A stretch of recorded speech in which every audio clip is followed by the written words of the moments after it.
Hi everyone. I hope you all had a great October and that you're making plans for Thanksgiving. I would like to invite you all to enjoy a wonderful dinner with your UUFH community. Last year was our first year back after COVID and 30 people attended.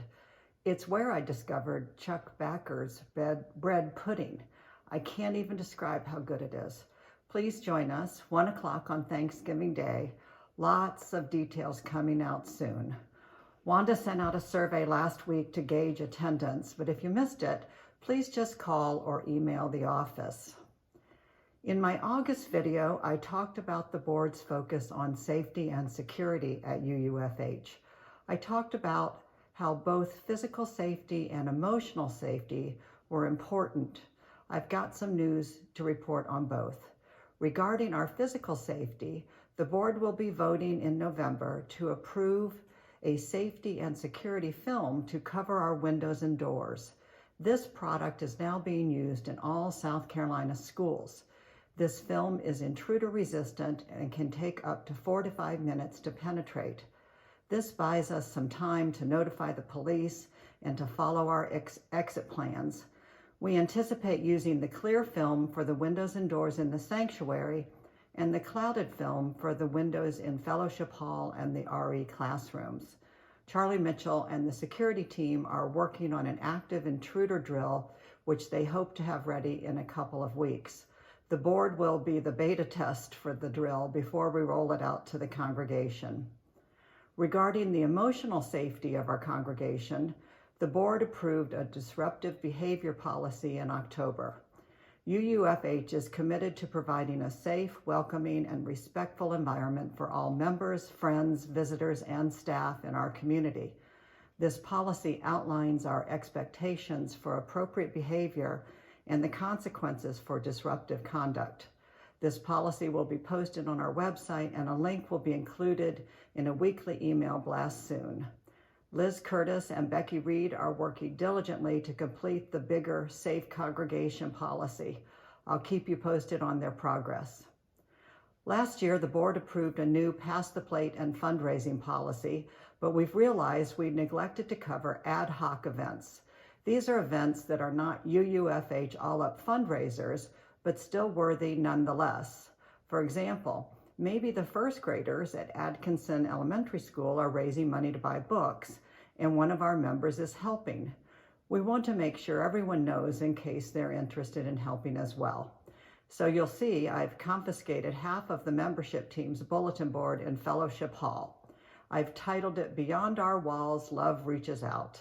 If you have a worthy cause you'd like to share with our community, please let me know, and I'm happy to spread the word via our bulletin board. I'm happy to announce we will know the vision statement chosen by the congregation by the end of the 6th day of November. So you have until then to complete the poll. Our new vision statement will be announced at a special service led by Reverend Terry on December 10th. Also on that day, we're reviving the guidelines of right relationship and community. This covenant was introduced sometime before 2008. I can't seem to find the exact date. It was signed by 96 members of the congregation.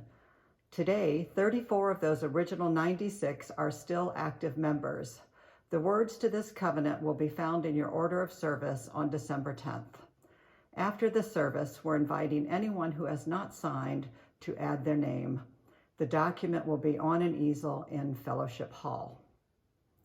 Our service on December 3rd kicks off our outreach collection for December, which is Guest at Your Table, through the Unitarian Universalist Service Committee. Julian Sharp, Senior Associate for Congregational Support, will be leading the service. Julian manages the Guest at Your Table program for UUSC. Immediately following the service, Family Ministry and our Social Justice team will be hosting Soup Sunday. They'll be looking for people to help. They'll need volunteers to donate soups, as well as folks to help with setup, serving, and cleanup. Great food, wonderful people, what's not to love? I'm guessing you've all figured out that I now know how to create a survey on Google Forms. I'm very excited to have this new skill. Speaking of skills, there's a new survey coming your way to help us identify the skills and interests of our members and friends. This will come out in a standalone email from the office in the next week or so. Many thanks to all of you for completing these various surveys. It really does help in the decision-making process.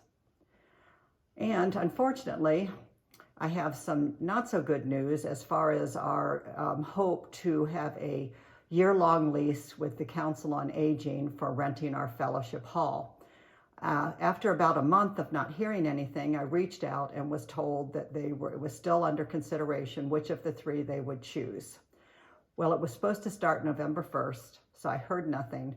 So I'm pretty sure we were not the chosen venue.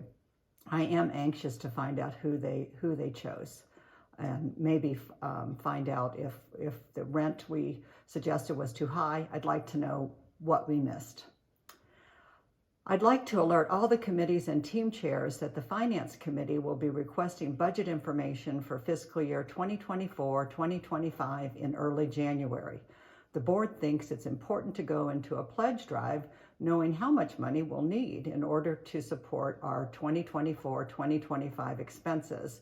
You'll hear more about this at the December Council on Committees meeting. I'm sure most of you have seen the Help Wanted postings in our email blast. Our amazing pianist, Anita Robertson, will be leaving us the end of December. The Personnel Committee has been busy looking for a replacement. And it looks like our days of the luxury of a volunteer bookkeeper are over. Liz Curtis volunteered for a year, followed by Ed Law for a year and a half. Again, the Personnel Committee is on the job, and it looks like they've maybe found a replacement for Ed. I know he's found it challenging to be both the bookkeeper and the lead for the Settled Minister Search Committee. Thanks to both Liz and Ed for volunteering their time and talents. And speaking of the Settled Minister Search Committee, they are wrapping up their work on the all-important congregational record that will be sent to the transition office at UUA in mid-November for review. Once approved, the document will be available to the congregation. Yvette Strickland, Lynn Weisberg, Joe Robustelli, John Owens, and Ed Law have put their hearts and souls into this project. Thanks so much to all of them. As I wrap up this ECAP of October's activity and a little preview of December's, let's all take a deep breath and take a quick look back at all the cool stuff we've done together this year. We've laughed, we've learned, and most importantly, we've been there for each other. It's pretty awesome that we can all come from different places and still be one big family under one roof. Thanks so much for listening.